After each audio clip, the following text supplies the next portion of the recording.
तो आज हमारा स्टार्ट हो रहा है बच्चों। जो डिस्कशन मैंने डाउट दिए थे तुम लोगों को वो डिस्कशन करने वाले हैं। मींस डाउट डिस्कशन वाला टॉपिक है यहाँ पर। और डाउट मैंने लेक्चर 1 में दिया था, तुम्हें 2 क्वेश्चन दिया था बच्चों। एक दिया था हाइब्रिडेशन स्टेट कैलकुलेट करना और दूसरा दिया था टाइप ऑफ हेलोजन पता करने की, किस टाइप का हेलोजन है। तो पहले स्टार्ट करते हैं हाइब्रिडेशन स्टेट कैलकुलेट करना। ठीक है, अपने पास फर्स्ट कंपाउंड है, ये होमवर्क है बच्चों लेक्चर 1 का। ठीक है, मैंने लिख दिया है। ये कंपाउंड है, तुम इस कंपाउंड को पता है किस फॉर्म में लिखो, ब्रेक करके, क्योंकि बहुत सारे बच्चों का भी गलत आया है ये।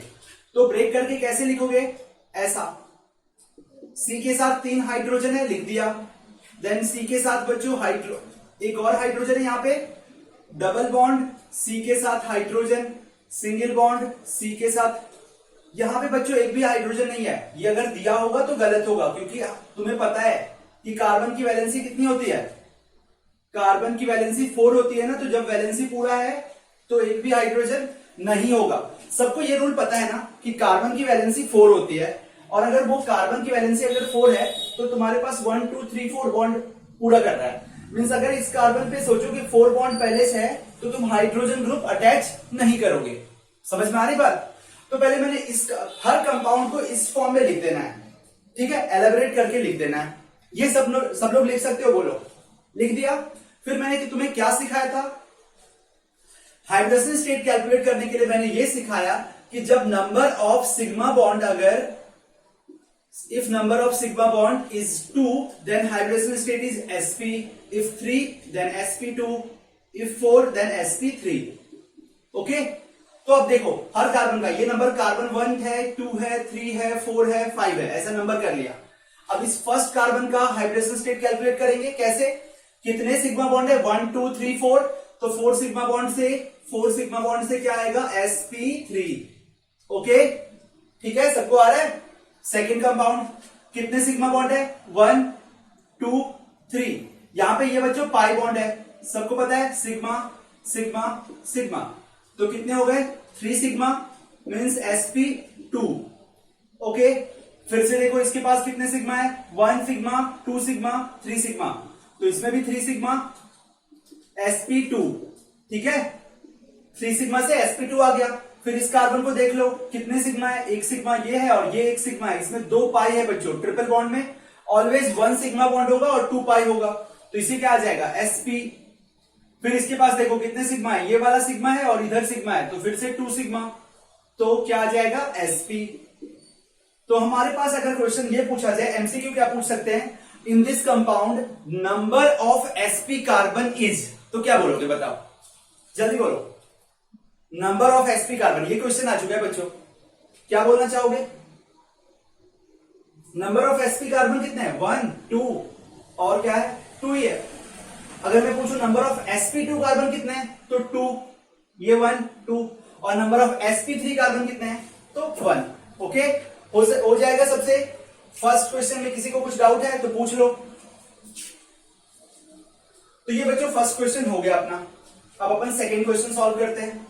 सेकेंड क्वेश्चन जो है हमारे पास,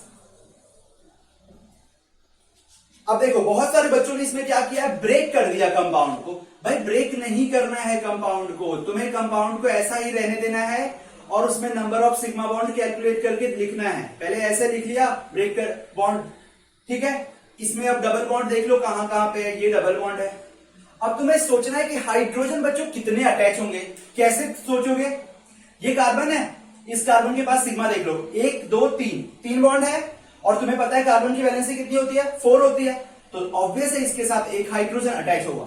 ये अंडरस्टूड है, लिखा हुआ नहीं होगा, बॉन्ड लाइन नोटेशन में अगर तुमने सीखा होगा। अब तुम्हें पूछना है कि यहां पे सर बॉन्ड है क्या कुछ भी, तो देख लो 1 2 3 4। अगर कार्बन की वैलेंसी 4 होती है और इसमें 4 बॉन्ड बने हैं तो क्यों अटैच करना एक नया हाइड्रोजन, तो यहां पर एक भी हाइड्रोजन अटैच नहीं होगा। अब यहां पे सोचो 1 2 3, ऑब्वियस है 4 करने के लिए तुम्हें एक हाइड्रोजन अटैच करना होगा। इसमें भी 1 2 3 4 करने के लिए एक हाइड्रोजन अटैच करना पड़ेगा। 1 2 3 4 करने के लिए एक हाइड्रोजन अटैच करना होगा। 1 2 3 4 करने के लिए एक हाइड्रोजन अटैच करना होगा। तो इस तरीके से मैंने इस कंपाउंड को लिख लिया। ओके, अब तुम ये बताओ कि इस कंपाउंड में हाइब्रिडेशन स्टेट हर कार्बन का पता कर सकते हो क्या, तुम नंबर कर रख लो। रिंग के अंदर 1 कार्बन है, 2 3 4 5 6। ठीक है, और इस कार्बन को रख दिया 7th कार्बन।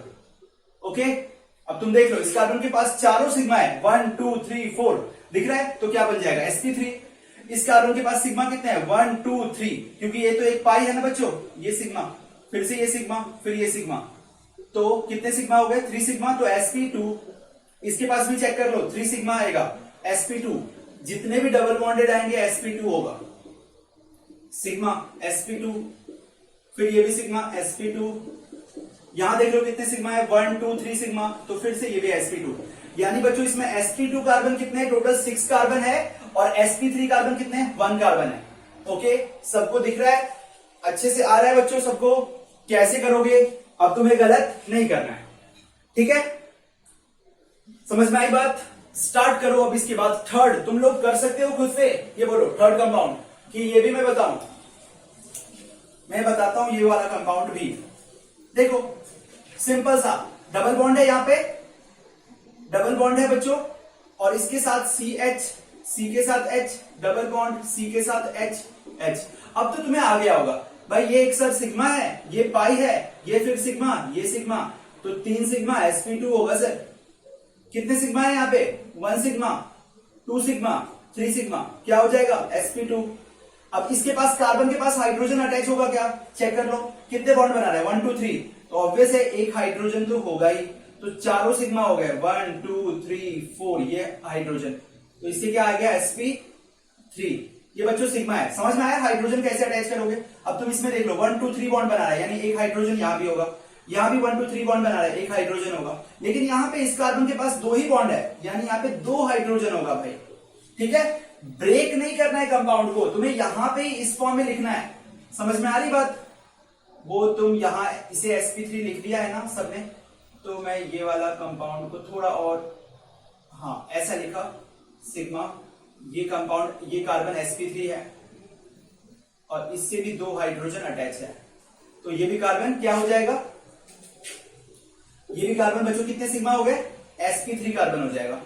ये भी क्या हो जाएगा sp3, क्योंकि देखो 1 2 3 4 सिग्मा है, इसके पास भी देखो 1 2 3 4, सबको आ रहा है समझ में।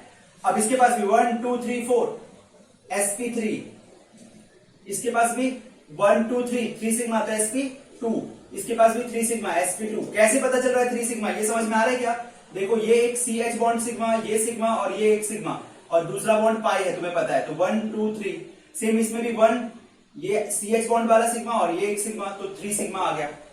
ओके, तो इस तरीके से तुम्हें सिग्मा बॉन्ड कैलकुलेट करके हाइब्रेशन स्टेट कैलकुलेट करना है। किसी को कुछ डाउट है तो पूछ लो ये वाला कंपाउंड में, ठीक है, समझ में आ रही बात। चलो अब नेक्स्ट क्वेश्चन करते हैं, फोर्थ क्वेश्चन। फोर्थ क्वेश्चन सब लोग किए हो, सब लोग का आंसर यहां पर आया था। फोर्थ क्वेश्चन में बच्चों बहुत सारे को हाइड्रोजन ही कैलकुलेट करना नहीं आया, तो कैसे करोगे बताओ, जल्दी बोलो। हाइड्रोजन कैलकुलेट कर सकते हो इस कंपाउंड का, कैसे करें, चलो स्टार्ट करते हैं। ये वाला पॉइंट रब कर दूं मैं, 2, ये रब कर रहा हूं मैं, ठीक है। चलो इस कंपाउंड को लिख रहा हूं मैं ऐसा, देखो तुम्हारे पास ये जो बताया, ये जो पॉइंट दिख रहा है, ये हर जगह पे कार्बन है बच्चों। अब मैं आगे नहीं बताऊंगा, ये कार्बन है, ये भी कार्बन है, तो तुम क्या करो, इसे ब्रेक करके लिख लो, कार्बन, ये 1 कार्बन, 2 कार्बन, 3 कार्बन, नंबर करके 4 5 6 7, तो मैंने कार्बन लिख देता हूं, 1 2 3 4 5 6 7 लिख दिया, ठीक है। अब देखो ये फर्स्ट कार्बन है, सेकंड कार्बन है, थर्ड कार्बन है, फोर्थ कार्बन है, फिफ्थ कार्बन है, सिक्स कार्बन है, सेवेंथ कार्बन है। साथ में फोर्थ कार्बन के साथ देखो एक कार्बन और अटैच है, 6 कार्बन के साथ डबल बॉन्ड है, तो डबल बॉन्ड लिख दिया, कार्बन डबल बॉन्ड के साथ कार्बन अटैच है, ठीक है। ऐसा कंपाउंड है, तुम्हें ऐसा लिखना है। अब तुम इसमें क्या करोगे बस पता है, तुम हाइड्रोजन अटैच करोगे भाई। और हाइड्रोजन कैसे अटैच करोगे, तुम्हारे पास एक ही बॉन्ड है ना, तो क्या करोगे, इसमें कितने हाइड्रोजन होंगे भाई, बोलो 3, तभी तो 4 बैलेंस है, तुम्हें 4 पूरा करना है, तो ऑब्वियस है इसमें पास 2 ही होगा, तब 4 हो जाएगी। 2, इसके पास 1 2 3 है, तो 4 एक ही रखना पड़ेगा फोर्थ कार्बन के लिए। ऊपर फिर से 3 रखोगे, यहां पर बच्चों बताओ, ऊपर हाइड्रोजन नीचे हाइड्रोजन, यहां पे एक भी होगा क्या, 4 बॉन्ड पहले से है तो नहीं होगा, यहां पे फिर से 3 हो जाएंगे, हाइड्रोजन हाइड्रोजन हाइड्रोजन, और इसमें 2 हो जाएंगे। तो इस तरीके से 4 सिग्मा बॉन्ड sp3, अब मैं डायरेक्टली लिख रहा हूं 4 सिग्मा फिर से आया sp3, कार्बन के साथ देख लो 1 2 3 4, फिर इसमें भी 1 2 3 4 sp3, सारे sp3 मिल रहे हैं अभी तक। सिंगल बॉन्ड वाले मोस्टली बच्चों sp3 ही होते हैं, ये भी sp3। इस कार्बन को देखा, अब यहां पर बच्चों क्या आएगा, देख लो, चेक कर लो अच्छे से। यहां पर बच्चों 1 सिग्मा 2 सिग्मा और ये सिग्मा है, दूसरा पाई है, तो क्या हो जाएगा sp2, क्योंकि 3 सिग्मा मिल रहे हैं अपने को, जो रेड वाला दिख रहा है 1 2 3। अब इसके पास फिर से 4 आ गए तो sp3, यहां पे फिर से देखो 1 सिग्मा 2 सिग्मा और 3 सिग्मा, तो sp2, डबल बॉन्ड वाले sp2 हो गए। ठीक है, सिंपल है, कर सकते हो। तो ये था बच्चों फोर्थ क्वेश्चन। अब फोर्थ क्वेश्चन के बाद फिफ्थ क्वेश्चन कैसे देखें, सॉल्व करें, ये देख लेते हैं बच्चों। रब कर दूं मैं इसे, अब तो भूलोगे नहीं ना कोई। डाउट बहुत सारे बच्चों ने मेरे को पूछा, बहुत सारे बच्चों के गलत आ रहे थे। ऐसा रिंग वाला कंपाउंड को तुमने ब्रेक करके कैसे किया, ये सोचो ना।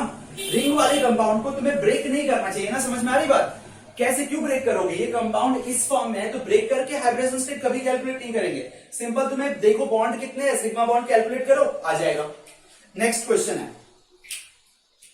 फिर से ये फर्स्ट कार्बन है बच्चों, सेकंड कार्बन है, थर्ड कार्बन है, फोर्थ कार्बन है, फिफ्थ कार्बन है, सिक्स्थ कार्बन है। तो मैंने first carbon, second, third, fourth, fifth, sixth, 1 2 3 4 5 6, okay, 6 carbon रख दिया।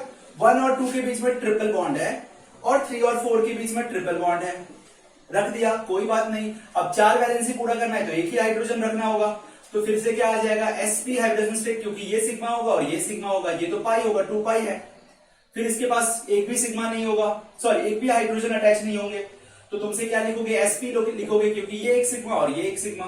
फिर से ये बच्चों sp ही होगा, ये वाला सिग्मा और ये वाला सिग्मा, ये कार्बन भी sp ही होगा। अब यहाँ पे 4 वैलेंसी पूरा करने के लिए 2 हाइड्रोजन लिखना होगा, 2 हाइड्रोजन रख दिया, तो क्या हो जाएगा, sp3 हो जाएगा। और यहां पर 4 वैलेंसी पूरा करने के लिए 3 हाइड्रोजन ऐड करना होगा, तो इससे sp3 हो जाएगा। तुम्हें हाइड्रोजन ऐड करना सीखा कि नहीं, सब लोगों ने हाइड्रोजन कैसे ऐड करे हुए, ये बच्चों पता है 11th में तुम्हें हाइड्रोजन ऐड करना सिखाया गया होगा, तो वो तुम सीख सकते हो इसके अकॉर्डिंग। अब किसी को कुछ डाउट है 1 to 5 में, तो फिर से मुझसे डाउट पूछ सकते हो। अगर तुम्हें ये वाला वीडियो अच्छे से देखो, बार बार देखो कि क्या बोलना चाह रहा हूं मैं, उसके बाद तुम ये क्वेश्चन सॉल्व करो, और कोई सा भी क्वेश्चन नीट में आए हैं बच्चों क्वेश्चन इस टाइप के, सॉल्व करने का ट्राई करना, तुम्हारा आएगा। ठीक है, अपन सेकंड क्वेश्चन में जाएं। टाइप ऑफ हेलोजन, हेलोजन के टाइप्स देखते हैं, किस टाइप का हेलोजन है। तुम्हें मैंने हेलोजन की क्लासिफिकेशंस लिखाया था, हेलोजन डेरिवेटिव्स के, तो वो देखते हैं। तो मैं ये वाला पॉइंट इस साइड रब कर रहा हूं, पूरा लेक्चर 1 का ही पार्ट है बच्चों ये। लेक्चर 1 में मैंने तुम्हें ये दिया था क्वेश्चन, एक हाइड्रोजन स्टेट कैलकुलेट करना, और सेकंड पॉइंट है बच्चों टाइप्स ऑफ हेलोजन डिसाइड करना। चलो करो डिसाइड। ये सब लोगों ने सही किया था, क्योंकि सबको पता चल रहा है 2 हेलोजन है तो die halogen, die halogen derivative है ये। इसे ट्राई हेलोजन भी बोल सकते हो और पॉली हेलोजन भी बोल सकते हो, क्योंकि ट्राई हेलोजन को मैंने रखा था और पॉली हेलोजन रखा था पॉली हेलोजन में, तो ट्राई हेलोजन और पॉली हेलोजन डेरिवेटिव्स। ओके, समझ में आ रही बात। नेक्स्ट ये वाला कंपाउंड देख लो। इस कंपाउंड में मैंने क्या बोला था, अगर हेलोजन ग्रुप बच्चों डबल बॉन्डेड कार्बन से अटैच हो, अगर halogen group double bonded carbon से अटैच हो तो उसके लिए वर्ड यूज करते हैं विनाइल। सिंपल सा कॉन्सेप्ट है। क्या बोला मैंने, if halogen group is attached to double bonded carbon, then word क्या यूज करना है, विनाइल। सिंपली लिखोगे, पहले तो ये लिख दोगे कि कौन सा कार्बन है ये बच्चों। इस कार्बन का हाइड्रोजन स्टेट अगर पूछा जाए तो क्या होगा, देखो ये एक सिग्मा है, ये एक सिग्मा है, और इसके साथ एक हाइड्रोजन अटैच है, ऐसा लिख सकते हैं। तो तीसरा सिग्मा, तो sp2 हो जाएगा ना डबल बॉन्ड, तो CsP2 बॉन्ड X टाइप का बॉन्ड है इसके पास, और इसके लिए यूज कर सकते हैं अपन विनाइल वाला पार्ट। ओके, समझ में आ रही बात। विनाइल लिख सकते हैं CsP2X में विनाइल वाला पार्ट। विनाइल कब यूज करोगे, जब हेलोजन ग्रुप तुम्हारा डबल बॉन्डेड कार्बन से अटैच होगा तब। अब इसमें भी देखो सेम, हेलोजन ग्रुप किससे अटैच है, डबल बॉन्डेड, तो क्या बोलेंगे इसे भी विनाइल। किसी में रखेंगे sp2x बॉन्ड। क्यों रखा sp2x बॉन्ड? क्योंकि इस कार्बन का हाइड्रोजन स्टेट भी sp2 है। देख लो अच्छे से, 1 सिग्मा, 2 सिग्मा बच्चों, 3 सिग्मा, क्योंकि दूसरा बॉन्ड क्या है, ये पाई बॉन्ड है। सिग्मा सिग्मा सिग्मा, 3 सिग्मा से sp2, तो sp2x बॉन्ड विनाइल हो गया। ध्यान रखना कि अपने पास CH2 double bond, CH bond, CH2 bond, Cl, अगर ऐसा आया मींस CsP3 X बॉन्ड है, साथ में डबल बॉन्डेड है, तो इसे बोलते हैं अलाइल। यह है बच्चों अलाइल हैलाइड। ठीक है, मैंने बताया था अलाइल वाला भी याद रखना।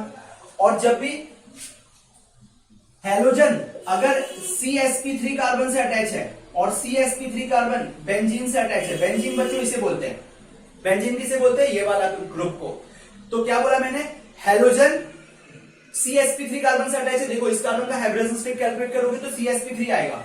तो हैलोजन अगर CsP3 से अटैच है और वो CsP3 अगर बेंजीन से अटैच है तो इसे क्या बोलेंगे, बेंजाइल वर्ड यूज करेंगे इसके लिए। तो ये होगा बेंजाइल हैलाइड टाइप के कंपाउंड। ठीक है, और किस टाइप का बॉन्ड है, CsP3X टाइप का बॉन्ड है इसके पास भी। ओके, तो हैलोजन अगर CsP3 के साथ अटैच है लेकिन उसके साथ ये वाला ग्रुप है तो बोलेंगे अलाइल। लेकिन हैलोजन अगर CsP3 कार्बन के साथ अटैच है लेकिन उस कार्बन के साथ बेंजीन ग्रुप अटैच है तो बोलेंगे बेंजाइल। ओके, समझ में आ रही बात? तो ये बच्चों मैंने 5 क्वेश्चंस दिए थे, जो भी दिया था सबका हो गया। ये इजी है, तो हैलोजन डेरिवेटिव्स वाला है। तुम्हें CsP2 वाला पार्ट भी सबको समझ में आया? अब तो किसी को कुछ डाउट नहीं होगा। तो स्टार्ट करते बच्चों, एक पार्ट में तुम्हें जो बताना भूल गया था वो पार्ट डिस्कस कर लेते हैं। एक क्या बताना भूल गया था कि अपन ना क्या करते हैं, CsP3 sorry alkyl halide. Alkyl halide क्या होता है, अल्काइल हैलाइड बच्चों RX को बोलते हैं, is alkyl halide. Mono halogen derivative है, सब ऑब्वियस है। मोनो हैलोजन में जो अल्काइल हैलाइड लिखा था RX, ठीक है, उस अल्काइल हैलाइड को हमने 3 पार्ट में डिवाइड करते हैं। कौन सा हैलाइड होता है, एक होता है प्राइमरी हैलाइड, दूसरा होता है बच्चों सेकेंडरी हैलाइड, और तीसरा होता है टर्सरी हैलाइड। क्या बोला मैंने, primary halide, secondary halide, tertiary halide. Primary halide, secondary halide, tertiary halide. अब इस प्राइमरी हैलाइड में क्या बोल रहा हूं मैं कि अगर तुम्हारा हैलोजन ग्रुप जिस कार्बन से अटैच है और वो तुम्हारा एक ही कार्बन से अटैच होगा। क्या बोला मैंने, हैलोजन ग्रुप जिस कार्बन से अटैच है वो एक सिंगल कार्बन से अटैच है, लेकिन सेकेंडरी हैलाइड में हैलोजन ग्रुप जिस कार्बन से अटैच है अगर वो 2 कार्बन से अटैच है तो बोलेंगे सेकेंडरी। और टर्सरी के केस में हैलोजन ग्रुप जिस कार्बन से अटैच है वो अगर 3 कार्बन से अटैच है तो बोलेंगे टर्सरी। सिंपल सा कॉन्सेप्ट है, समझ में आई बात? क्या बोला, हैलोजन जिस कार्बन से अटैच है वो कार्बन अगर एक सिंगल कार्बन से अटैच है तो क्या बोलेंगे, प्राइमरी। हैलोजन जिस कार्बन से अटैच है वो कार्बन को देखो, इस कार्बन को देखो, ये कौन सा कार्बन है, सेकेंडरी कार्बन है ना। याद करो मैंने बोला था सेकेंडरी कार्बन एटम, इसे क्या बोला था, प्राइमरी कार्बन एटम। क्यों बच्चों प्राइमरी कार्बन बोला था, क्योंकि ये कार्बन एक ही कार्बन से अटैच है। और इस कार्बन को बोला था टर्सरी कार्बन एटम। तो हैलोजन जिस कार्बन से अटैच है वो कार्बन अगर 3 कार्बन से अटैच है तो टर्सरी हैलाइड बोलेंगे। हैलोजन जिस कार्बन से अटैच है वो कार्बन अगर 2 कार्बन से अटैच है तो सेकेंडरी हैलाइड बोलेंगे। हैलोजन जिस कार्बन से अटैच है वो कार्बन सिंगल कार्बन से अटैच है तो प्राइमरी हैलाइड बोलेंगे। तो इस बेसिस पे तुम्हारे पास एक क्वेश्चन आया कि किस टाइप का हैलाइड अगर पूछा, type of halide, alkyl halide का क्लासिफिकेशन है बच्चों। ये तुम्हारे पास एग्जाम में आ सकता है 12th में, अल्काइल हैलाइड को क्लासिफाई करने के लिए प्राइमरी हैलाइड, सेकेंडरी हैलाइड और टर्सरी हैलाइड। तो कैसे करोगे, क्वेश्चन आया ये किस टाइप का हैलाइड है, सेकेंडरी है, टर्सरी है, प्राइमरी है, बोलो सब लोग सॉल्व करो।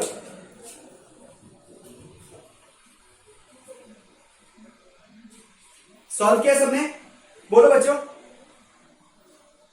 ये किस टाइप का हैलाइड है, किस टाइप का हैलाइड दिख रहा है तुम्हें? क्या बोला मैंने, हैलोजन जिस कार्बन से अटैच है, Cl ग्रुप जिस कार्बन से अटैच है उस कार्बन को देखो, और वो कार्बन अगर 2 कार्बन से अटैच है तो क्या होगा भाई, सेकेंडरी हैलाइड होगा, सिंपल सा। ठीक है, समझ में आ रही बात? दूसरा क्वेश्चन दिया मैंने, अगर मैं ये वाला क्वेश्चन दूं और पूछूं बताओ भाई ये कौन सा टाइप का हैलाइड है, हेलोजन जिस कार्बन से अटैच है, हेलोजन जिस कार्बन से अटैच है वो कितने कार्बन से अटैच है, 1 कार्बन, 2 कार्बन, 3 कार्बन, तो क्या होगा इसे टर्सरी हैलाइड बोलेंगे। ओके, अब मैं ये क्वेश्चन दे रहा हूं, थर्ड क्वेश्चन। इसमें देखो हेलोजन किससे अटैच है, जिस कार्बन से अटैच है उसका वो कार्बन कितने कार्बन से अटैच है, भाई वो तो एक ही कार्बन से अटैच है, तो ये कौन सा हैलाइड होगा, प्राइमरी हैलाइड। इसके बाद फोर्थ, ये वाला कंपाउंड, हेलोजन जिस कार्बन से अटैच है वो कार्बन कितने कार्बन से अटैच है, सिंगल कार्बन से, तो फिर से ये भी प्राइमरी हो गया।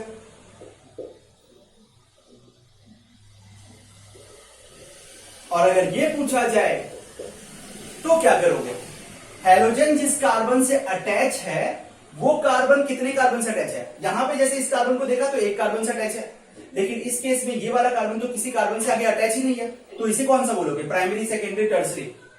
तुमसे पूछ रहा है ये हैलाइड किस टाइप का है, ऑप्शन दिया primary halide, secondary halide, tertiary halide, क्या रखोगे, और फोर्थ ऑप्शन लिखेंगे नन ऑफ द अबव, तो आंसर होगा नन ऑफ द अबव। बच्चों ये ना ही प्राइमरी है, ना ही सेकेंडरी है, ना ही टर्सरी है। इस बेसिस पे बहुत सारे बच्चों को कंफ्यूजन क्या आता है कि भाई ये प्राइमरी लगा देते हैं। प्राइमरी के लिए क्या कंडीशन बोला, हेलोजन जिस कार्बन से अटैच है वो कार्बन देखो कितने कार्बन से अटैच है, तो वो सिंगल कार्बन से अटैच है तो प्राइमरी हैलाइड, 3 कार्बन से अटैच है जो कार्बन तो टर्सरी हैलाइड, अगर यहां पे 2 कार्बन से अटैच है तो प्राइमरी हैलाइड। एक और क्वेश्चन घुमा के पूछा, एग्जामिनर अगर पूछेगा तो क्या पूछेगा, देखो हर बच्चों को ये कंफ्यूजन आता है,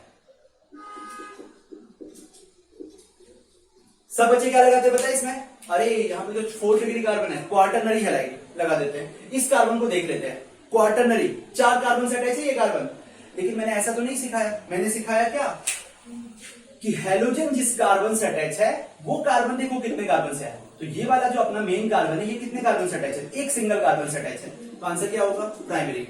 तो अब तो मुझे लग रहा है सारे क्वेश्चन सॉल्व कर सकते हो।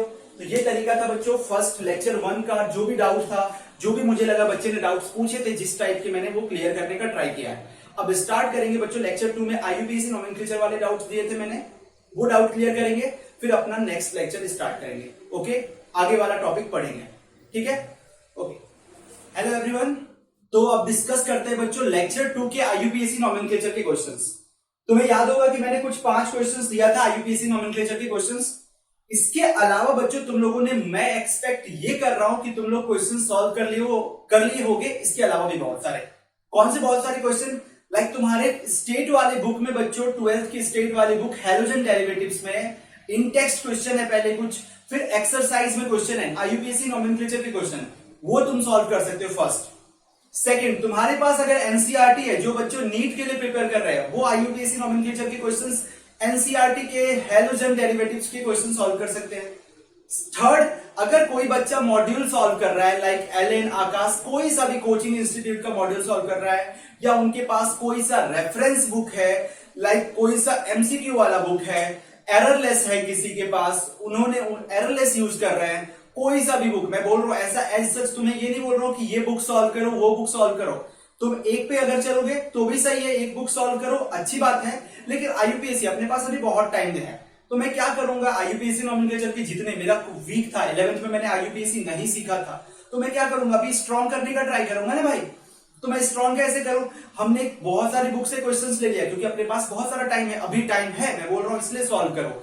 जब तुम्हारे पास टाइम, मैं बोलूंगा कम रहेगा, तब तुम क्या करोगे, जो एक बुक के अकॉर्डिंग चलो, मॉड्यूल्स पढ़ रहे हो, नोट्स पढ़ रहे हो, एनसीईआरटी पढ़ रहे हो, ये 3 वाला पार्ट तुम्हें फॉलो करना होगा, प्लस प्रीवियस ईयर के क्वेश्चन सॉल्व करने पड़ेंगे नीट के, अगर तुम्हें नीट क्वालिफाई करना है तो।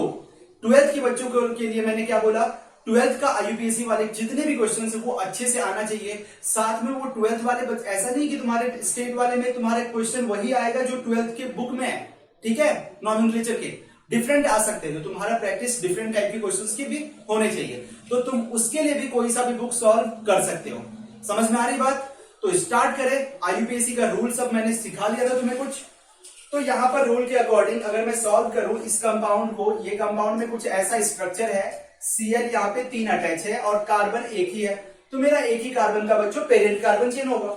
और नंबर करूं तो 1 पे ही ये 1 कार्बन है, 1 पे ही क्लोरीन है, तीसरा क्लोरीन है। तो मैं अगर अच्छे से लिखूं तो क्या लिखूंगा पता है, इस क्लोरीन के लिए 1 लिखा, इस क्लोरीन का भी पोजीशन डिफाइन करना है तो 1 लिखा, और ये वाले क्लोरीन का भी पोजीशन डिफाइन करना है तो 1 लिखा, 3 1 लिखा। अब मेरे पास कितने क्लोरीन है, 3 क्लोरीन है, तो ट्राई क्लोरो वर्ड यूज करते हैं, ये लिख दिया 1 ट्राई क्लोरो मीथेन। आगे क्या लिखेंगे, मीथेन, क्योंकि 1 कार्बन है, 1 कार्बन के लिए मिक्स, सिंगल बॉन्ड के लिए एन, और से कोई फंक्शनल ग्रुप यहाँ पे अटैच नहीं है। सिंपल तुम और क्या लिख सकते हो, सिंपली ट्राई क्लोरोमीथेन भी लिख सकते हो बच्चों। क्या बोल रहा हूं मैं, ट्राई क्लोरोमीथेन भी लिख सकते हो। और क्या लिख सकते हो, उसका लास्ट जो इंपॉर्टेंट नेम है बच्चों, जो जिसके लिए मैंने दिया था क्लोरोफॉर्म, इस कंपाउंड का नेम है क्लोरोफॉर्म, जो एग्जाम के लिए इंपॉर्टेंट है। सेम इसी टाइप का बच्चों एक सेकंड कंपाउंड आता है CHI3, मैंने यहां नहीं लिखा है, CHI3 का मतलब CH के साथ 3 आयोडीन ग्रुप अटैच है, ठीक है। और इस कंपाउंड का बच्चों नेम क्या होगा, 1,1,1 ट्राई आयोडो मीथेन, ये लिख सकते हो, या सिंपली 1,1,1 नहीं लिखने की जरूरत है तो और करके सिंपली लिखो ट्राई आयोडो मीथेन। कोई बच्चा मुझसे पूछेगा, मुझसे ये पूछेगा सर आपने 1,1 क्यों रख दिया। जब भी बच्चों 1 डिफाइन रहे ना और तुम्हें लग रहा है कि और कोई 2 कार्बन कभी हो सकता है क्या, नहीं हो सकता, पॉसिबल ही नहीं है सेकंड कार्बन होने का, तो 1,1 को हटा सकते हो। ओके, थर्ड इस कंपाउंड का नेम है आयोडोफॉर्म। अब मैं 2 पॉइंट जो नीट के लिए और तुम्हारे 12th के लिए इंपॉर्टेंट है वो बता रहा हूं। लाइक अपने पास 2 कंपाउंड है CHCl3 और CHI3, इसलिए मैंने यहां पे डिस्कस करना स्टार्ट किया। यहां पर बच्चों एमसीक्यू मींस क्वेश्चन डिस्कशन का मतलब ये नहीं है कि तुम्हें मैं सिंपली ये कंपाउंड बता दिया, देखो ये नेम है हो गया। डिस्कशन का मतलब क्या होता है कि इससे रिलेटेड जो तुम्हारे पास एग्जाम में क्वेश्चंस बन सकते हैं, कंपाउंड मैंने कुछ दिया है वो, साथ में तुम्हारे दूसरे डाउट्स भी क्लियर हो जाए, तो वो तरीका है। अपन एक क्लोरोफॉर्म कंपाउंड है, दूसरा आयोडोफॉर्म, आज से तुम इसे क्या बोलोगे, क्लोरोफॉर्म। और इस कंपाउंड को जब भी देखोगे, इस कंपाउंड को जब भी देखोगे तो क्या बोलोगे, सर इस कंपाउंड का नेम है आयोडोफॉर्म, इस कंपाउंड का नेम है आयोडोफॉर्म, क्लोरोफॉर्म आयोडोफॉर्म, ठीक है। इंपॉर्टेंट ये है कि इनका नेचर क्या है, ये कैसा हुआ है कंपाउंड है, तो ये कलरलेस लिक्विड है, कलरलेस लिक्विड है। इंपॉर्टेंट पॉइंट है बच्चों, ये कलरलेस लिक्विड है। दूसरा पॉइंट, इसके बारे में पहले लिख लेते हैं, ये क्या है, ये है yellow crystalline compound, yellow crystalline, एक क्रिस्टल देता है येलो कलर का, येलो कलर का क्रिस्टल है, ठीक है। कौन, आयोडोफॉर्म, येलो कलर का क्रिस्टल है, ये कलरलेस लिक्विड है। सेकंड पॉइंट, इनका यूज क्या है, मींस किसके जैसे यूज करते हैं इसके, क्लोरोफॉर्म को, और आयोडोफॉर्म को किसके जैसा यूज करते हैं, तुम लोगों ने पढ़ा होगा, या अगर पढ़ा नहीं है तो याद रखना कि आयोडोफॉर्म पहले बचपन से जीके वाला जनरल नॉलेज है, इसका यूज करते हैं बच्चों एंटीसेप्टिक के फॉर्म में, एंटीसेप्टिक के फॉर्म में, और इससे इसका यूज करते हैं एनेस्थेटिक के फॉर्म में। किसके जैसा यूज करते हैं, एनेस्थेटिक के फॉर्म में। अब तुम पूछेगे सर ये एंटीसेप्टिक क्या होता है, एंटीसेप्टिक का मतलब क्या होता है, तो ऐसा कंपाउंड मींस कोई सा भी कंपाउंड हो जो कि तुम्हारा लिविंग मैटर पे, लिविंग सरफेस पे माइक्रो ऑर्गेनिज्म, लिविंग सरफेस पे मैं लिख देता हूं, ये सही रहेगा, लिविंग सरफेस पे माइक्रो ऑर्गेनिज्म को किल करे,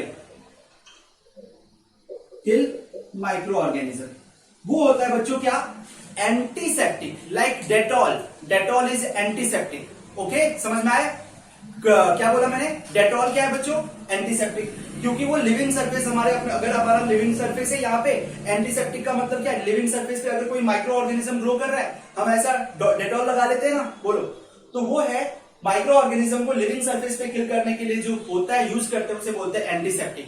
antiseptic are the substance which are used to kill micro organism on living surface. ये है इनका डेफिनेशन, प्रॉपर डेफिनेशन तुम्हारे बुक में मिल जाएगा। मैंने तुम्हें एक तरीके बताया कि मेन कॉन्सेप्ट क्या है इसका, एंटीसेप्टिक का। ओके, एक वर्ड और आता है बच्चों, अभी आगे आएगा तुम्हारे लास्ट चैप्टर में, एक चैप्टर है केमिस्ट्री इन एवरीडे लाइफ, ये एक चैप्टर है chemistry in everyday life 12th में, ठीक है। और इस लास्ट चैप्टर में बच्चों यही सब पढ़ते हैं, एंटीसेप्टिक, एनाल्जेसिक, एनेस्थेटिक, ये सब होता क्या है वो सब डिस्कशन करते हैं। लेकिन यहाँ पर अभी आया एंटीसेप्टिक के फॉर्म में आइडोफॉर्म को यूज करते हैं, तुम देखोगे आइडोफॉर्म को यूज किया रहता है, तो वो है एंटीसेप्टिक का मतलब क्या है, लिविंग सरफेस पे माइक्रो ऑर्गेनिज्म को जो किल करते हैं उसके लिए वर्ड यूज करते हैं एंटीसेप्टिक, ओके। और बच्चों जो नॉन लिविंग सरफेस होता है, अगर मैंने नॉन लिविंग सरफेस पे माइक्रो ऑर्गेनिज्म को किल किया है, नॉन लिविंग सरफेस पे माइक्रो ऑर्गेनिज्म को किल किया, तो उसके लिए जो वर्ड यूज करते हैं वो होता है डिसइंफेक्टेंट। समझ में आया क्या? दो वर्ड है, यानी आइडोफॉर्म डिसइंफेक्टेंट नहीं है, आइडोफॉर्म एंटीसेप्टिक है, लिविंग सरफेस के माइक्रो ऑर्गेनिज्म को किल करता है।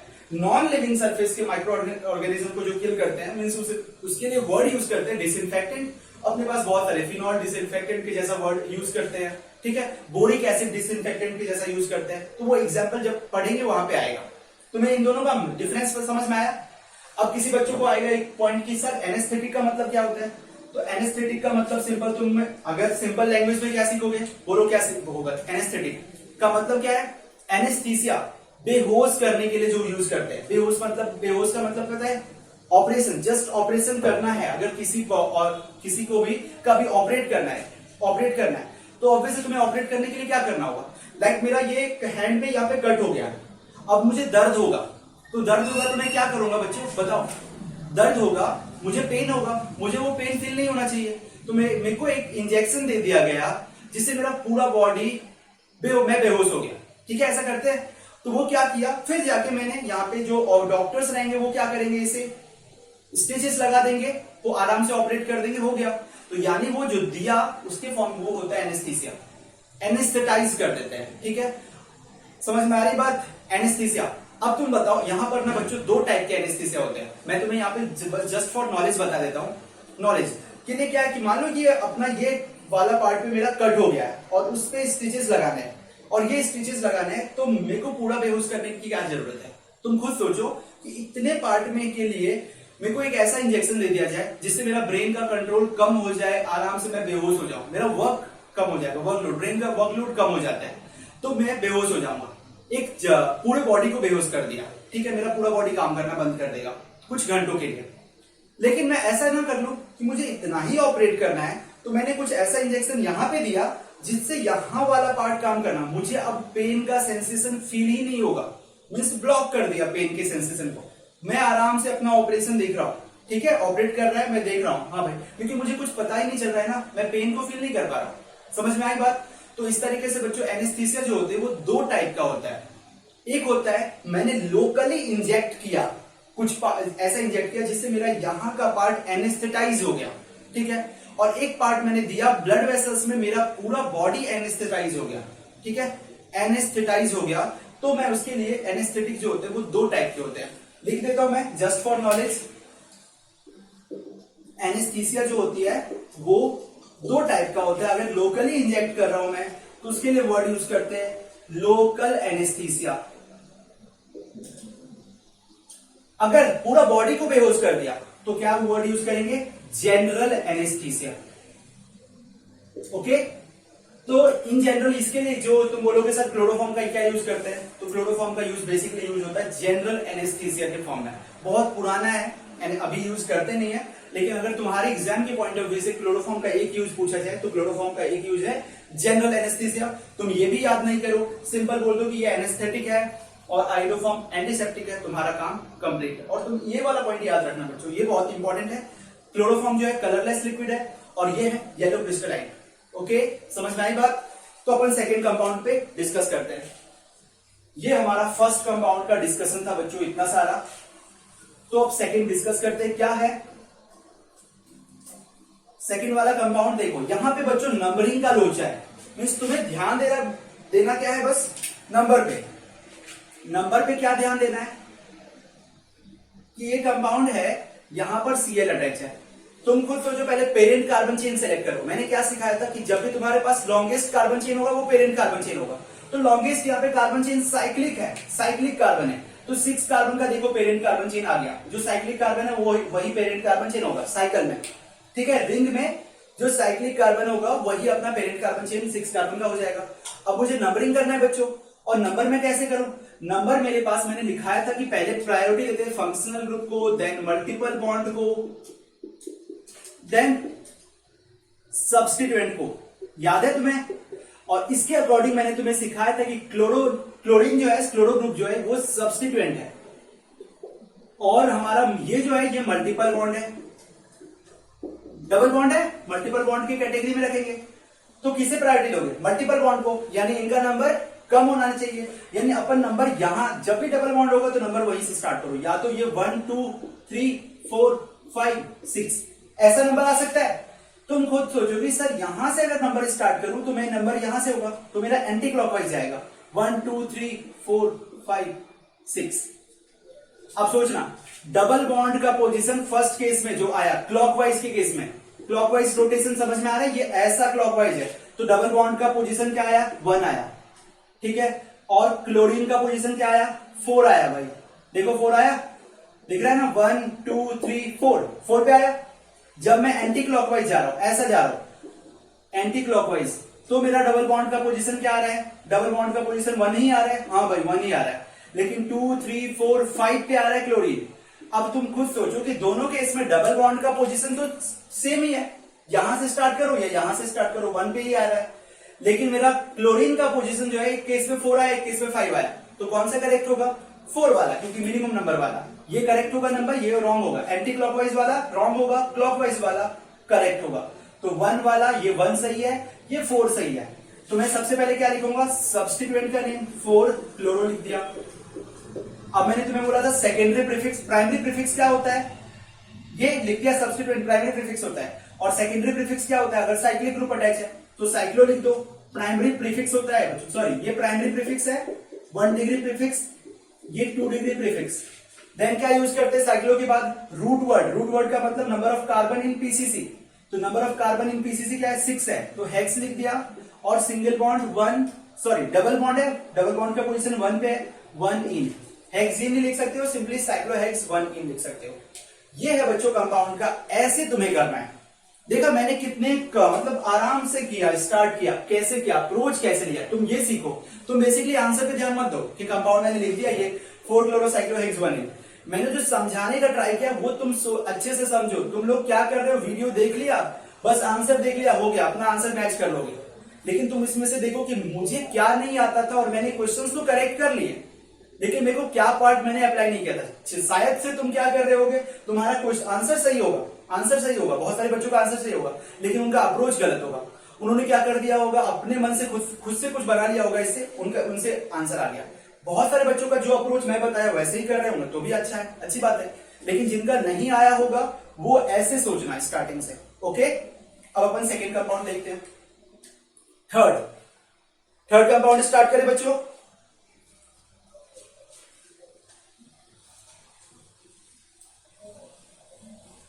थर्ड कंपाउंड में क्या है बच्चों, देखो क्लोरीन है, 2 क्लोरीन ग्रुप अटैच है इस पे, कहां पर है, यहां पर है, क्लोरीन क्लोरीन, सब कुछ सेम है। तो नंबर ऑफ कार्बन का, डबल बॉन्ड का नंबर स्टार्ट करो, यहां से स्टार्ट करोगे क्लॉकवाइज, फिर जाओगे डबल बॉन्ड से स्टार्ट करेंगे नंबर, मैं डायरेक्टली यही कर रहा हूं, 1 2 3 4 5 6।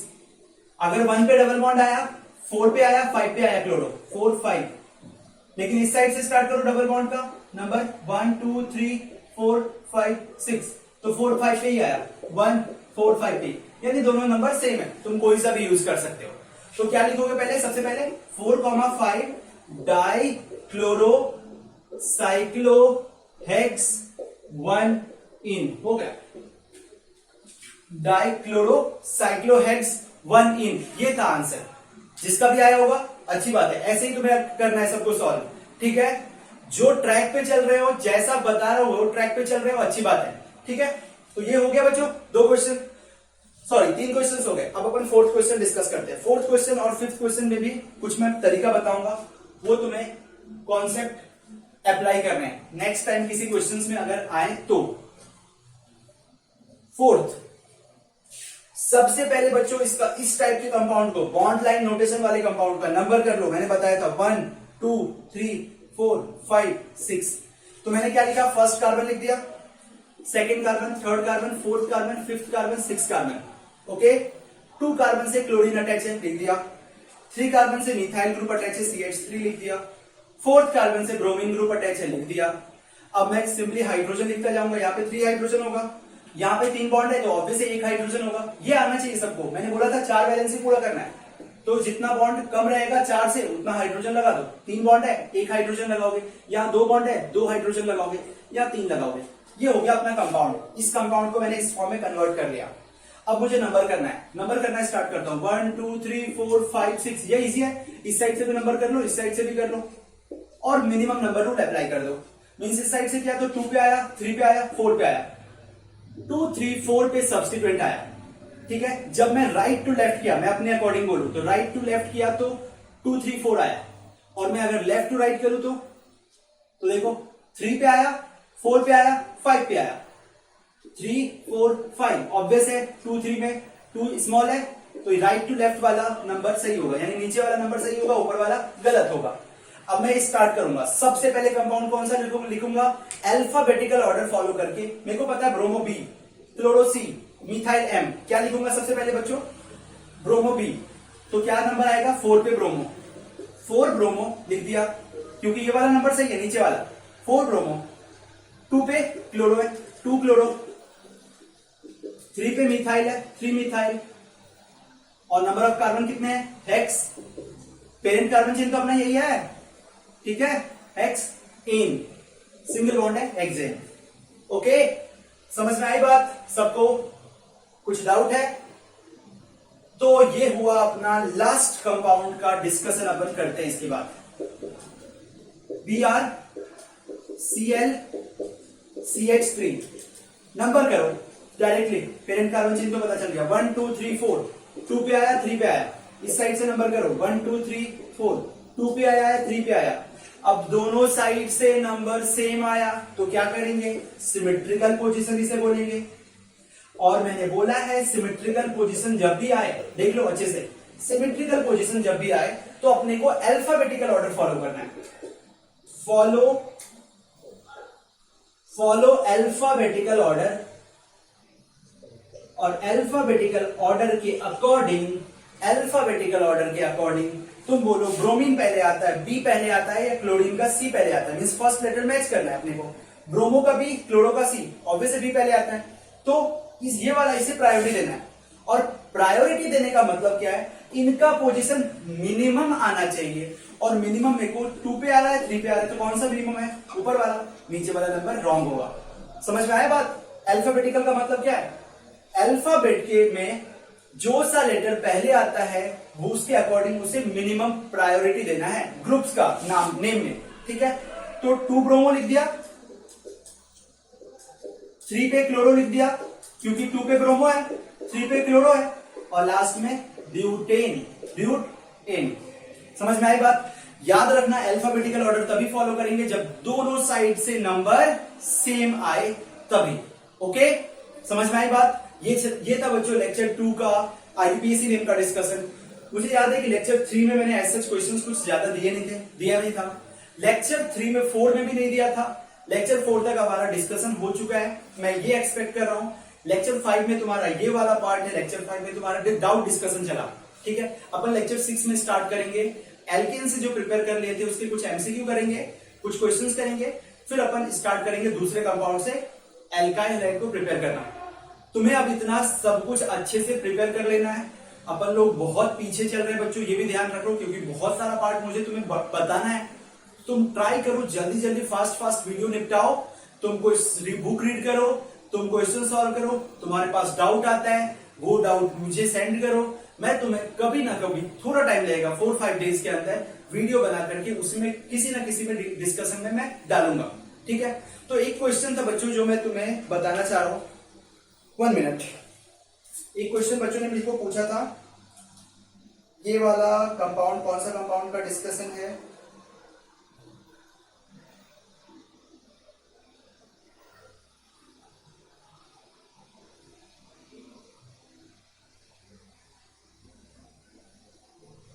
सब लोगों ने डीपीपी 1 किया था बच्चों सॉल्व, डेली प्रैक्टिस पेपर जो मैंने दिया था, आया था किसी का? डेली प्रैक्टिस पेपर सॉल्व किया था। तो डेली प्रैक्टिस पेपर में बच्चों डीडीटी का एक क्वेश्चन था, डीडीटी वाले कंपाउंड का आईयूपीएसी ने पूछा गया था। मैंने वो पूछा था, तुम्हारे बुक के लास्ट में चैप्टर में हैलोजन डेरिवेटिव के लास्ट में दिया है डीडीटी का नेम, तो वो क्वेश्चन डिस्कस कर लेते हैं अपन। एक डीडीटी का आईयूपीएसी ने कंपाउंड डीडीटी का स्ट्रक्चर तुम्हें अच्छे से ध्यान में रखना है सबको। डीडीटी का स्ट्रक्चर कुछ ऐसा है,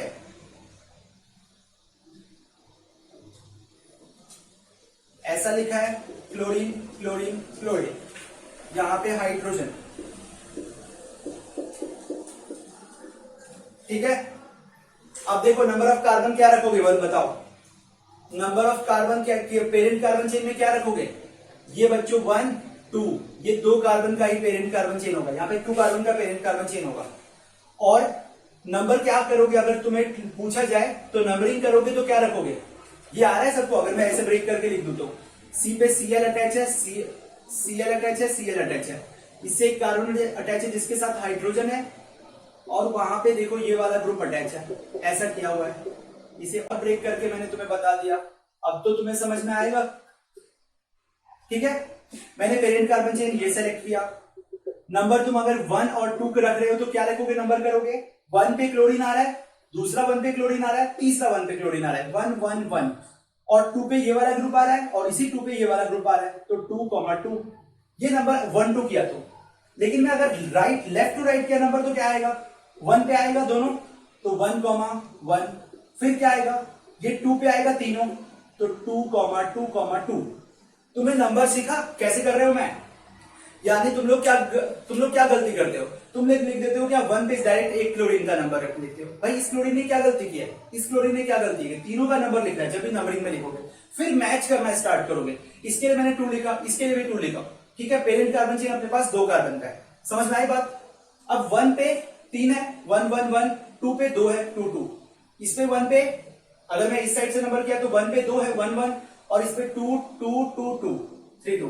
अब मैच करो अच्छे से, 1 1 सेम आया, 1 1 सेम आया, ये 1 2 में कौन होगा मिनिमम? ये वाला, यानी अपना कौन सा नंबर सही है? ये वाला नंबर सही है, 1 वाला और ये 2 वाला, ठीक है। समझ में आई बात? तो क्या लिखोगे अब नेम, बोलो क्या लिखोगे? 1 1 1 ट्राई क्लोरो, ठीक है। 1 1 1 ट्राई क्लोरो। आगे 2 2, अब देखो क्या लिखूं, ब्रैकेट स्टार्ट करोगे। इस ग्रुप को फिनाइल बोलते हैं, इस ग्रुप को फिनाइल बोलते हैं। फिनाइल बोल रहा है क्योंकि बाहर है, सब्स्टिट्यूएंट के बाहर है, फिनाइल लिख दिया। और अपन इसमें भी नंबर कर लेंगे 1 2 3 4, तो क्या लिखेंगे फिर से? 4। ये है बच्चों कॉम्प्लेक्स सब्स्टिट्यूएंट का नेम लिख रहा हूं मैं। तो अगर मैंने 2 से पहले देखो 2 2 लिख दिया था, ठीक है। अब पहले तो डाई लिख देता हूं। क्यों लिखा डाई? क्योंकि 2 ग्रुप है। और फिर क्या लिखा? डाई क्लोरो, सॉरी ऐसा लिख दो 4 4 डाई क्लोरो फिनाइल। क्यों लिखा डाई क्लोरो फिनाइल? बोलो। इस ग्रुप को क्लोरो बोला, इसे फिनाइल बोला, तो ये बन गया क्लोरोफिनाइल, ठीक है। अब ये कौन से कार्बन से अटैच है? तो सेकेंड कार्बन से अटैच है सर, तो सेकेंड कार्बन से अटैच है, ये भी सेकेंड कार्बन से अटैच है। अब कितने ग्रुप है ऐसे? ठीक है, बोलो कितने हैं? 2 हैं, तो क्या लिखूंगा? डाइक्लोरोफिनाइल लिखूंगा। ये सही है या सिंपल ये इसमें यहां पे ये लिखना होगा? सॉरी गलत बता दिया मैंने। 4 4 बिस क्लोरोफिनाइल, ठीक है, बिस 4 4 बिस क्लोरोफिनाइल। और इसमें ट्राई करो कि 1 डैश 2 डैश 3 डैश 4 डैश लिखो, तो 4 डैश बिस क्लोरोफिनाइल, ठीक है। बिस वर्ड क्यों यूज करते हैं? बिस का मतलब होता है 2, सेम ग्रुप है, क्लोरोफिनाइल क्लोरोफिनाइल, क्लोरोफिनाइल लिख दिया। और 2 है तो इसलिए लिखा बिस। अगर ऐसे सेम ग्रुप 3 होते तो लिखते ट्रिस। यहां पे भी तुम ट्रिस लिख देते हो, ट्रिस क्लोरो लिख सकते हो, लेकिन ये स्मॉल ग्रुप के लिए अपन ट्राई लिखते हैं। बेसिकली अपन लार्ज साइज ग्रुप है, अगर सेम ग्रुप है तो बिस ट्रिस ऐसा यूज करते हो, ठीक है।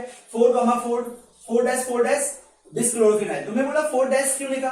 क्योंकि नंबर अपना पेरेंट कार्बन चेन बच्चों ये है, पेरेंट कार्बन चेन के जो बाहर रहता है वो सब्स्टिट्यूएंट कहलाता है, और सब्स्टिट्यूएंट में अगर नंबर किया तो ऑब्वियसली ये 1 और इस 1 में डिफरेंस आना चाहिए ना कुछ, तो मैं लिखूंगा 1 dash 2 dash 3 dash 4 dash chlorophenyl. Okay, 4 dash पे क्लोरो इसलिए लिखा 4 डैश बिस क्लोरोफिनाइल। और आगे क्या होगा? 2 कार्बन के लिए क्या लिखोगे? इथेन। ओके, ये था बच्चों करेक्ट IUPAC नेम। अब अपने पास क्या आएगा? इसका दूसरा नाम क्या रहेगा? 111 ट्राइक्लोरो, देखना अच्छे से, 2,2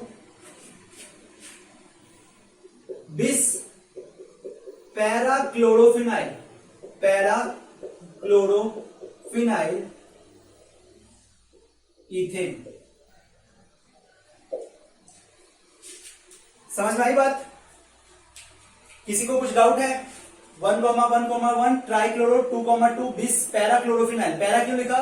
this is 1,2 position is ortho, 1,3 is Meta, 1,4 is para, तो पैराक्लोरोफिनाइल। ये है बच्चों कंपाउंड का, दोनों कंपाउंड का और करके लिख लेना, दोनों नेम करेक्ट है, चलेगा। ठीक है, अब देखो यहां पे एक और बात अपने को सीखनी है।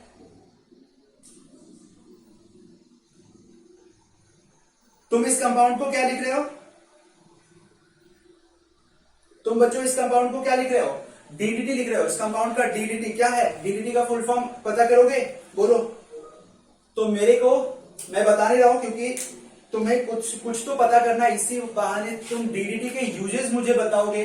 तुम्हारे पास 2 पार्ट इंपॉर्टेंट है तुम्हारे लिए, क्वेश्चंस मैं दे रहा हूं होमवर्क में। DDT का फुल फॉर्म क्या है? अब कंपाउंड का नेम देखे हो ना, तो मुझे लग रहा है बहुत सारे बच्चों को आ भी जाएगा।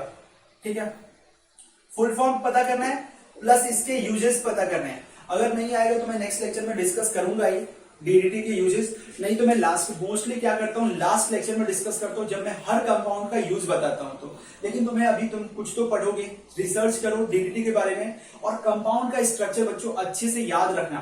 ठीक है, ये मैंने एक जनरल मींस जो IUPAC रूल के अकॉर्डिंग कंपाउंड का नेम लिखा है, लेकिन क्या होता है एग्जाम में, ये IUPAC नेम के अकॉर्डिंग रूल ये वाला नहीं यूज करते हैं, नीचे वाला यूज करते हैं, ट्राइक्लोरो बिस पैराक्लोरोफिनाइल इथेन। ठीक है, समझ में आया बात? सबको आई?